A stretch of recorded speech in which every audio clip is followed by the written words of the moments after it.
വാക്യത്തിന്റെ ആ രണ്ടാമത്തെ പാർട്ടോ അല്ലെങ്കിൽ ആ വാക്യം തന്നെ വായിച്ചാലും കുഴപ്പമില്ല. ഒന്ന് വായിച്ചിട്ട് നമുക്ക് മുൻപോട്ട് പോകാം.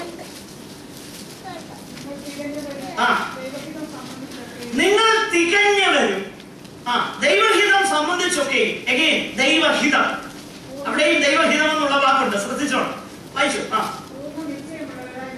പൂർണ്ണ നിശ്ചയമുള്ളവരായി നിങ്ങൾ നിൽക്കണം. ഏത് സംബന്ധിച്ചാണ് നിങ്ങൾ പൂർണ്ണ നിശ്ചയമുള്ളവരാകേണ്ടത്? ദൈവഹിതം. മനസ്സിലാക്കണേ, നിങ്ങൾ ദൈവഹിതം സംബന്ധിച്ച് നിങ്ങൾ പൂർണ്ണ നിശ്ചയമുള്ളവരാണ്.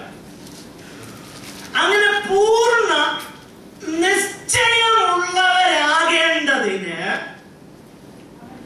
എപ്പഫ്രാസ് എന്ന നിങ്ങളുടെ സഹോദരൻ നിങ്ങൾക്ക് വേണ്ടി എന്തോ ചെയ്യും? എപ്പോഴും പോരാടുക. എന്റെ കൂടെ വരണേ, അല്ലെങ്കിൽ ഞാൻ പറയുന്നത് തെറ്റിദ്ധരിക്കാൻ സാധ്യതയില്ല.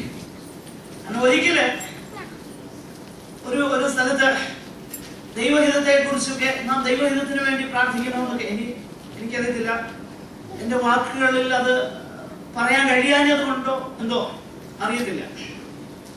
അപ്പൊ ഞാൻ ഈ പിടിച്ചു വെച്ച് പ്രാർത്ഥിക്കുന്നതിനെ കുറിച്ചൊക്കെ അതിന്റെ ഇടയ്ക്ക് ഒന്ന് റെഫർ ചെയ്യുന്നു. അവസാനം പ്രാർത്ഥിക്കാനായിട്ട് ഒരു സഹോദരന് അവസരം കിട്ടിയപ്പോൾ അദ്ദേഹം പ്രാർത്ഥിക്കുക, കർത്താവേ, ഇന്ന് ഞങ്ങൾ കേട്ടതുപോലെ നിങ്ങളിൽ നിന്നും പല കാര്യങ്ങൾ പിടിച്ചു മേടിക്കാൻ ഞങ്ങളെ സഹായിക്കണമേ. എന്റെ പ്രിയരെ, ഞാൻ പറഞ്ഞു വരുന്നത്, ശരിയായ നിലയിൽ കാര്യം മനസ്സിലാകുന്നില്ലെങ്കിൽ നമ്മുടെ ചിന്തകൾ തെറ്റാൻ സാധ്യതയുണ്ട്. അതുകൊണ്ട് I need your undivided attention as I explain this. പൗലോസ് പറയുകയാണ്, നിങ്ങൾ ദൈവഹിതം സംബന്ധിച്ചൊക്കെയും പൂർണ്ണ നിശ്ചയമുള്ളവരാകേണ്ടതിന് അവൻ നിങ്ങൾക്ക് വേണ്ടി പ്രാർത്ഥനയിൽ പോരാടും. താൻ പറയുന്നു, ഞാനും പ്രാർത്ഥനയിൽ പോരാടുന്നു.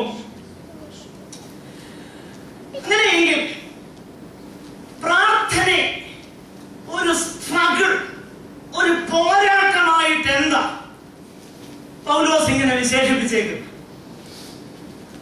നമുക്കറിയാം, പ്രാർത്ഥനയുടെ ബേസിക് പ്രിൻസിപ്പിൾ എന്ന് പറയുന്നത്, നമ്മുടെ വാഴ്ത്തപ്പെട്ടവനാകുന്ന കർത്താവ് ശിഷ്യന്മാരെ പ്രാർത്ഥിപ്പിക്കുവാൻ അവരെ പഠിപ്പിച്ചപ്പോൾ ഇങ്ങനെ പ്രാർത്ഥിപ്പിച്ചു, നിന്റെ ഇഷ്ടം സ്വർഗത്തിലെ പോലെ ഭൂമിയിലുമാകണം. അപ്പൊ നിന്റെ ഇഷ്ടം നടക്കണമേ എന്ന് തന്നെ കർത്താവ് പഠിപ്പിച്ചു. അങ്ങനെയെങ്കിൽ ഞാനത് മനസ്സിലാക്കുന്ന വിഷയം നിങ്ങളോട് ഷെയർ ചെയ്യാനായിട്ട് താല്പര്യപ്പെടുക. എന്തുകൊണ്ടാണ് ദൈവഹിതം നടക്കാനുള്ള ഒരു സ്ട്രഗിൾ, ഒരു പോരാട്ടമായിട്ട് പ്രാർത്ഥനയെ പൗലോസ് വിശേഷിപ്പിക്കുന്നത്? അതിന്റെ കാരണം മറ്റൊന്നുമല്ല.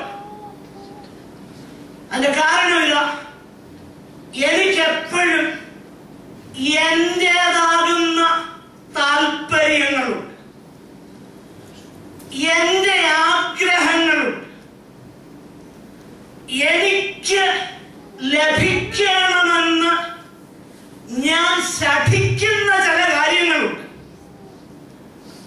എന്റെ സ്വയകേന്ദ്രീകൃതമാകുന്ന സ്വാർത്ഥ താല്പര്യങ്ങൾ ഒത്തിരിയുണ്ട്. അങ്ങനെയെങ്കിൽ എന്റെ ഈ സ്വാർത്ഥ താല്പര്യങ്ങളെ ദൈവഹിതത്തിന് കീഴിലാക്കുവാൻ വാസ്തവത്തിൽ വലിയ പോരാട്ടം തന്നെ വേണമെന്നാണ് എന്റെ ചിന്ത. എന്ന് പറഞ്ഞാൽ എന്റെ ചിന്ത, എന്റെ സെൽഫിഷ് ആയിട്ടുള്ള, എന്റെ സ്വാർത്ഥപരമാകുന്ന, എനിക്ക് എന്റെ ഇഷ്ടം നടക്കണമെന്നുള്ള ആ ചിന്ത എന്നിൽ വളരെ ശക്തമാണ്. അതിനോടൊന്ന് സ്ട്രഗിൾ ചെയ്ത്, അതിനെ ഓവർകം ചെയ്ത്, എന്റെ സകല ഇച്ഛകളെക്കാളും ദൈവ ഇഷ്ടം എന്റെ ജീവിതത്തിൽ നടക്കണമെന്ന് എന്നെ പൂർണ്ണമായിട്ട് ഏൽപ്പിക്കണമെങ്കിൽ അത് അത്ര എളുപ്പമുള്ള കാര്യമൊന്നുമല്ല. അതൊരു സ്ട്രഗിള് തന്നെ. ഞാൻ മനസ്സിലാക്കുന്നത് ഒരു പക്ഷേ ഇതെന്റെ ചിന്തയാണ്. അതുകൊണ്ടാകാം പൗലോസ് പ്രാർത്ഥന എന്നതിനെ ഒരു പോരാട്ടമായി വിശേഷിപ്പിച്ചിരിക്കുന്നത്. കാരണം പ്രാർത്ഥന എന്നുള്ളത് ഇൻ എ സെൻസ് ദൈവം എന്നോ പറഞ്ഞു അത് നടക്കണം എന്നുള്ള അപേക്ഷ. അതുകൊണ്ട് തന്നെ ദൈവ ഇഷ്ടത്തിന് എന്നെ തന്നെ ഞാൻ വിധേയപ്പെടുത്തുകയും I am aligning myself to the will of God, His perfect, pleasing and good will. പൗലോസ്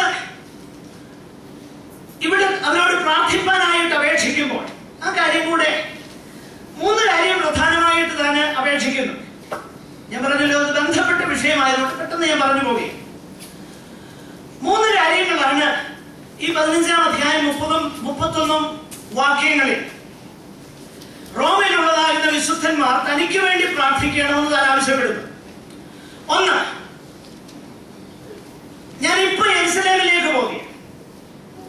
യെരുശലേമിലേക്ക് ഞാൻ പോകുമ്പോൾ അവിടെയുള്ള അവിശ്വാസികളിൽ നിന്നും ദൈവം എന്നെ വിടുവിക്കണം.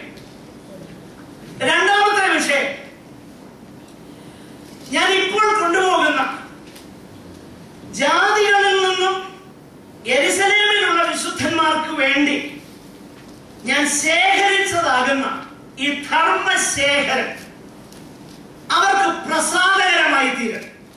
അത് പൗലോസിന്റെ ആശങ്കയായിരുന്നു എന്ന കാര്യം ഞാൻ പ്രാരംഭമായി നിങ്ങളെ ഓർപ്പിച്ചത് പറഞ്ഞ കാര്യം ഓർക്കുന്നുണ്ടല്ലോ. അതുകൊണ്ട് ഞാനിപ്പോ അത് വിശദീകരിക്കുന്നത്. അതിനുവേണ്ടി പ്രാർത്ഥിപ്പാനായിട്ട് അപേക്ഷിച്ചു. 3-ാമതൊരു കാര്യം താൻ അപേക്ഷിച്ചത്, നിങ്ങളുടെ അടുക്കൽ ഞാൻ സന്തോഷത്തോടെ വരണം. പൗലോസ് ഈ 3 കാര്യങ്ങൾ പ്രാർത്ഥിക്കണം എന്ന് അവരോട് അപേക്ഷിക്കുമ്പോൾ ഈ കാര്യങ്ങളുടെ ഉത്തരം എങ്ങനെയാണ് ദൈവം തനിക്ക് നൽകിയത് എന്നുള്ളത് ദൈവവചനത്തിൽ നമ്മൾ വായിക്കുന്നു. ദൈവവചനം നമ്മൾ പരിശോധിച്ച് നോക്കിക്കഴിഞ്ഞാൽ, വിശേഷിച്ച് അപ്പോസ്തല പ്രവൃത്തി നമ്മൾ വായിച്ചു നോക്കിക്കഴിഞ്ഞാൽ അവിടെ പൗലോസ് പറയുന്നതാകുന്ന വാക്കുകൾ ഇങ്ങനെ: ഞാൻ യെരുശലേമിലുള്ളതാകുന്ന എന്റെ സഹോദരന്മാർക്ക് ധർമ്മശേഖരവുമായിട്ട് വരുമ്പോൾ, ഫെലിക്സിന്റെ മുൻപാകെ തന്നെ വിശദീകരിക്കുമ്പോൾ, അവരെന്നെ ദൈവാലയത്തിൽ വെച്ച് പിടിച്ചു എന്നതാൻ പറയുന്നു. അതിൽ കൂടുതലായിട്ട് അതിനെക്കുറിച്ച് പറയുന്നു. നിശ്ചയമായിട്ടും അതിന്റെ ആ പ്രാർത്ഥനയുടെ അപേക്ഷ അല്ലെങ്കിൽ ആ വിഷയത്തിന് ആ നിലയിലുള്ള മറുപടി തന്നെ ലഭിച്ചു എന്ന് കരുതുന്നതിൽ തെറ്റില്ല. എന്നാൽ ബാക്കി 2 വിഷയങ്ങൾ അതിനെങ്ങനെയാണ് ദൈവം മറുപടി കൊടുത്തത്? ഒന്നാമതായിട്ട് നമ്മൾ കണ്ടു, യെരുശലേമിലുള്ള യഹൂദിയിലുള്ള അവിശ്വാസികളുടെ കയ്യിൽ നിന്നും ദൈവം എന്നെ വിടുവിക്കണം. ഈ പ്രാർത്ഥനയുടെ മറുപടി ദൈവം കൊടുത്തോ? കൊടുത്തെന്നും പറയാം, ഒരർത്ഥത്തിൽ ഇല്ലെന്നും പറയാം. ഞാൻ വിശദീകരിക്കും. ഇല്ലെന്ന് വേണമെങ്കിൽ പറയാം. കാരണം യെരുശലേമിൽ താൻ ചെല്ലുമ്പോൾ അവിടെ തന്നെ അറസ്റ്റ് ചെയ്യും, തന്നെ വിസ്തരിക്കും, തന്നെ ആ പ്രിസണിൽ അല്ലെങ്കിൽ ജയിലിലിടും. അപ്പൊ ആ അർത്ഥത്തിൽ കർത്താവ് കേട്ടില്ലെന്ന് വേണമെങ്കിൽ പറയും. എന്നാൽ ഞാൻ മുൻപോട്ട് വരികയും നീ കുറച്ചുകൂടെ പറഞ്ഞു കഴിഞ്ഞാൽ അപ്പോസ്തല പ്രവൃത്തി 22-ാം അധ്യായം അതിന്റെ 22-ാം വാക്യത്തിന്റെ അടിസ്ഥാനത്തിലും 23-ാം അധ്യായം 10-ാമത്തെ വാക്യത്തിന്റെ അടിസ്ഥാനത്തിലും 21-30-ാം വാക്യത്തിന്റെ അടിസ്ഥാനത്തിലും 3 പ്രാവശ്യം